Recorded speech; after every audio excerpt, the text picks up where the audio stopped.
Ya el Perú tenía una cifra muy baja, de las más bajas de América Latina hace ya un buen tiempo. Iván, muy buenos días. Muy buenos días, Nicolás. ¿Cómo están? Saludo a todos los oyentes.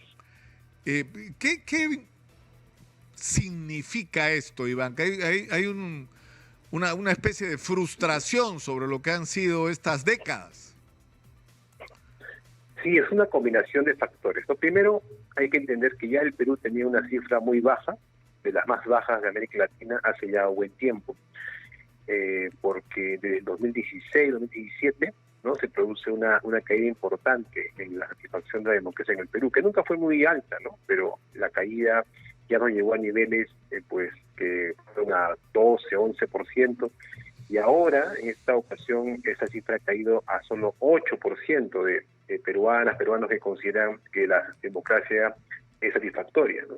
Y esto se explica por varias razones, ¿no? Primero, hay un problema, desde luego, ya estructural del Estado peruano, de su incapacidad de responder a las demandas de la ciudadanía. Pero eso le ha sumado un enorme desprestigio de la política, ¿no? Una enorme falta de confianza en los políticos y en los partidos políticos. Hay otra pregunta de la termómetro que se publica, en donde se pregunta sobre el funcionamiento de los partidos políticos, ¿no? Solo el 9% piensa que los partidos en el Perú funcionan bien. Entonces, cuando se combina un problema de representación, es decir, la gente no siente que los políticos estén escuchando y atendiendo sus preocupaciones, y además el Estado funciona tan mal, eso genera un problema de satisfacción muy grande, ¿no? Que va más allá, como digo, de la coyuntura, porque es un problema que ya estamos arrastrando varios años. Claro, porque el problema es que discutimos, o sea, por ejemplo, ¿no? Exitosa. En el debate que está planteado ahora en el Congreso alrededor del tema, por ejemplo, de la bicameralidad o casi de cualquier otro, ¿no? Que tenga que ver con la democracia, digamos, ¿no? El asunto es que si esa democracia no está sustentada en partidos, estamos hablando babas, ¿no? Estamos perdiendo el tiempo, ¿no? Porque si no existen partidos realmente representativos, es decir, ¿de qué hablamos? O sea, no tiene sustento el sistema. Sí, es una condición doble, ¿no? Necesitamos tanto buenas reglas como también buenos actores, ¿no? Y en política el actor más importante es sin duda pues el de los partidos, ¿no? En la democracia los partidos son fundamentales y es nuevamente otro problema que arrastramos hace mucho tiempo, ¿no? Pero lo que está pasando además es una degradación, porque ya teníamos este problema, los partidos no estaban actuando de una manera sólida durante ya casi 2 décadas, pero en los últimos años estamos viendo un agravamiento del problema, ¿no? Porque además hay un nivel ya de absoluta desconexión de los partidos, de las organizaciones políticas que están en el Congreso, con agendas públicas, es decir, con la agenda de interés público, ¿no? Las discusiones se terminan siendo solamente de puros intereses particulares, ¿no? De preocupaciones muy cortoplacistas.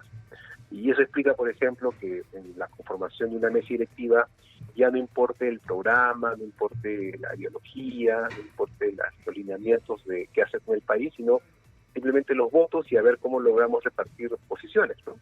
Entonces, pues, digamos, partidos que parecieran estar en las antípodas, pues terminan estando en la posibilidad de estar juntos, ¿no? Entonces, esa situación es lo que la ciudadanía entiende como Exitosa. una absoluta falta de funcionalidad de los partidos, ¿no? Y eso le genera una enorme desconfianza.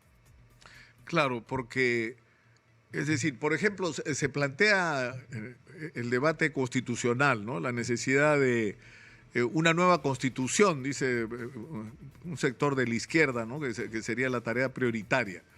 Pero la pregunta es, ¿una nueva constitución para qué? Es decir, ¿qué es lo que se propone que esa constitución establezca?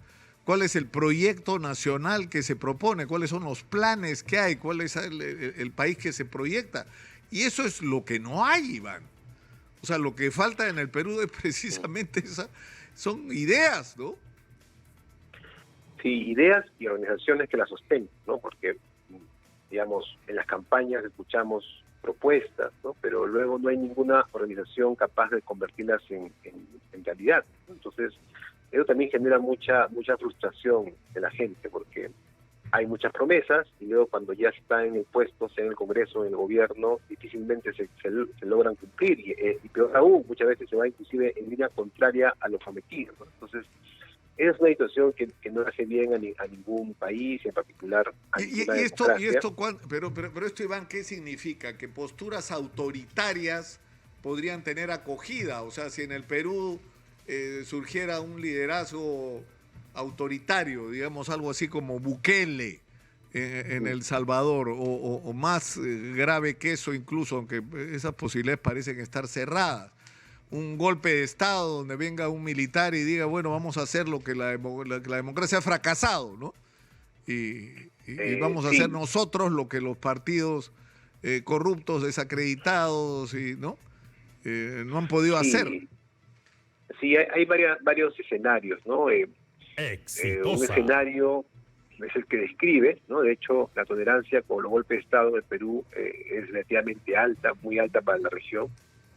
44% de las personas, según el Barómetro, estarían dispuestas a tolerar un golpe militar si fuera una situación muy difícil a que se enfrenta en el país. Es una cifra alta, ¿no? Y hay un 17% que inclusive prefiere un régimen autoritario a otros, ¿no? Entonces, esas cifras son ya de por sí preocupantes. Pero, desde luego, el escenario de un autoritarismo es creciente, porque, claro, ante el fracaso de lo democrático, lo otro aparece como una opción. Pero hay otro escenario también, ¿no? que ocurre en muchos países en donde el nivel de degradación de la política se hace tan grande, ¿no? Que se forman coaliciones de actores muy pequeños, pero que logran de alguna manera capturar partes del poder público y que sumados, ¿no? Generan alguna suerte de coalición antidemocrática autoritaria. Es decir, no un autoritarismo de una persona, la que es lo que normalmente conocemos como el dictador, ¿no? Que ha sido una tradición lamentable en América Latina, sino una suerte de coaliciones autoritarias, ¿no? Que logran controlar el poder, inclusive aceptar procesos tan básicos como las elecciones. Eso, por ejemplo, está pasando en Guatemala, ¿no? Donde hay una situación de esa naturaleza. Entonces, tenemos esos dos escenarios en El Salvador, ¿no? Un líder más bien vertical, autoritario, o lo otro en Guatemala, ¿no? Ahora, el problema, Iván, es que si uno proyecta la situación actual, es de desesperanza, ¿no? Yo planteo siempre el interrogante.